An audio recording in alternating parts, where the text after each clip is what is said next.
thank you Kang Arman. Kursi panas. Oke, jadi gue pegang ini. Showbiz. Oke. Siap. Adalah musisi legendaris Ahmad Dhani bicara seperti itu. Tanggapannya, Mas Ariel?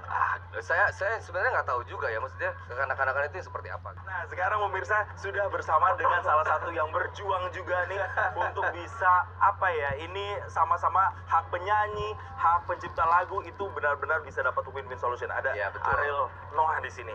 Yang menggelitik saya adalah ketika ada kubu yang mengupayakan adanya direct license. Oke. Nah, ini teman-teman dari Visi melihat ada wacana ini kayak gimana nih, Mas Ariel? Iya, mungkin karena kita tahu ya, kan kita pelaku industrinya gitu. Yang lain kan mungkin apalagi masyarakat umum tuh kan nggak tahu, mungkin kurang tahu kayak gimana dunia industrinya gitu. Karena kita tahu, jadi kita sebenarnya agak sedikit kayaknya ini lahir dari kekecewaan terhadap kinerja LMK selama ini. Itu yang kita apa istilahnya, yang kita makluminya gitu. Mungkin karena kecewa ini, karena kecewa itu. Cuman yang kita sayangkan juga adalah yang dilakukan sekarang itu istilahnya apa ya? Takutnya jadi bikin ketakutan itu gitu. Jadi yang aturan yang ada, yang sudah ada, tiba-tiba mau dirubah secepatnya kan susah ya. Sosialisasi dulu dong gitu.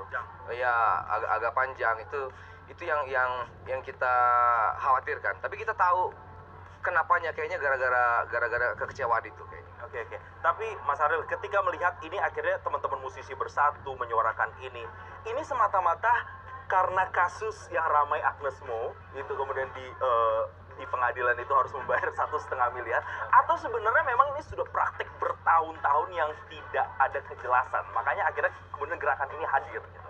Jadi tadi kayak Kang Arman cerita, sebenarnya para penyanyi itu sudah lama ingin coba dikumpulin sebetulnya dari almarhum Glenn juga, cuman nggak pernah jadi, susah. Tapi sekarang itu sebenarnya lebih spesifiknya itu karena ada aturan yang kita tahu, udah lama kita tahu, mungkin diresmikan dari 2014 atau 2018 ya, diresmikan itu sampai sekarang kita jalanin, tiba-tiba ada yang menginginkan berjalan berbeda. Nah itu triggernya sih itu sebetulnya gitu. Yang tadinya kita pikir itu cuman usulan segala macam, tapi ternyata loh kok semakin besar gitu, dan semakin banyak yang takut dan semakin banyak yang bertanya gitu. Akhirnya kita pun juga bertanya sebetulnya, ini loh kok jadi begini, kita mesti nanya ke yang tahu bener nih kayaknya gitu. Ketika ada kemudian upaya-upaya ini dipandang sebagai upaya yang tanda kutip kekanak-kanakan, adalah musisi legendaris Ahmad Dhani bicara seperti itu. Tanggapannya, Mas Ariel? Saya sebenarnya nggak tahu juga ya, maksudnya kekanak